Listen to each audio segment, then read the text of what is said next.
Hi guys, it's Nobber here. I hope you're well today. I'm bringing you a video of a clip actually taken from a live coaching session that I did on Twitch with one of my students last week.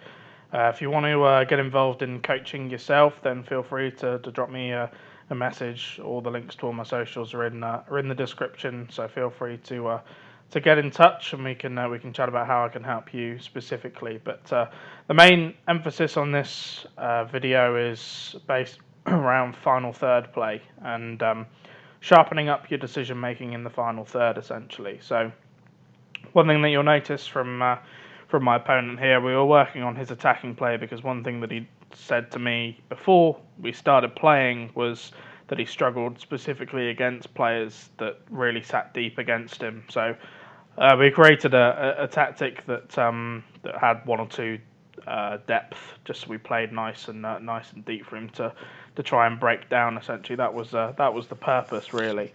And one thing that really stood out to me was the lack of skill moves that he was using. So you see here, he's very comfortable on the ball in terms of building it up through the middle third, transitioning well into the attacking phase and into my final third.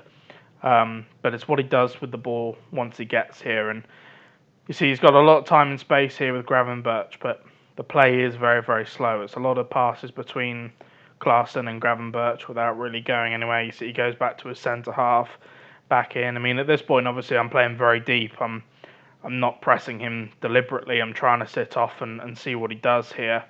And, you know, he tries to thread a couple of passes through, doesn't really work out. Still just very, very slow, and then eventually, you know, I'm able to telegraph that pass quite comfortably. And one thing that we discussed was, you know, the use of skill moves to try and speed up the attack a little bit more and create a little bit more space manually. If you just kind of sit there and pass the ball around on the edge of their box, then most of the time they'll be able to read you, particularly if they are sat so deep as well against the guys that can defend well. They'll be able to do that against you quite comfortably. So you don't want to just be in the position where, you know, you're just camped on the edge of the box, just passing it around without really any purpose. Yes, it's good to try and build up a little bit slower. You know, you don't always want to rush things and give the ball away in silly positions, but there's got to be an end product to it as well. You see a couple of skill moves I did there, you know, the Elastico and the scoop turn with Neymar.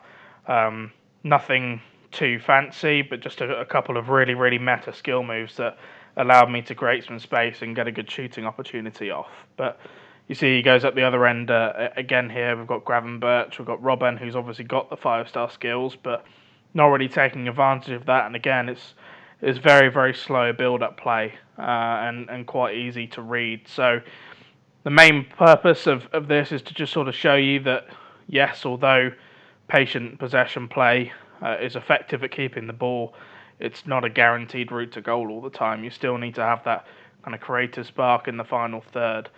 So I definitely advise you to go away and learn a couple of meta skill moves, the likes of the scoop turn, the Elastico, the La Croqueta. If you can get those three nailed down, then that'll help you out massively moving forward. But I hope you've enjoyed the video today, guys.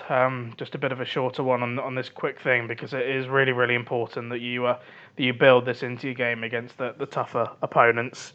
There'll be plenty more coming soon. I'll be streaming some more on Twitch over the coming days and weeks as well. So feel free to check me out there too as well. Thanks.